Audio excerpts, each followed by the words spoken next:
How to fix Windows failed to install the following update with error 0x800700ea.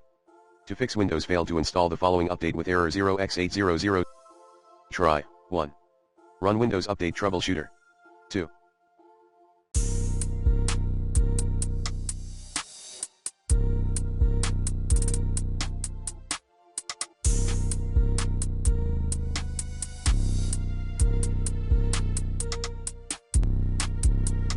Google how to reset Windows Update components fast. 3.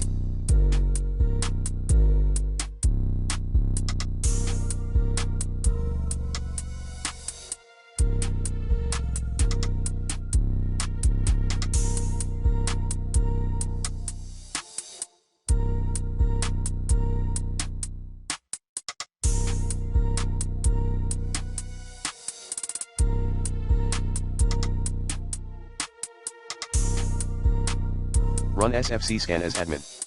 4. Install Windows Update manually from Microsoft Update Catalog.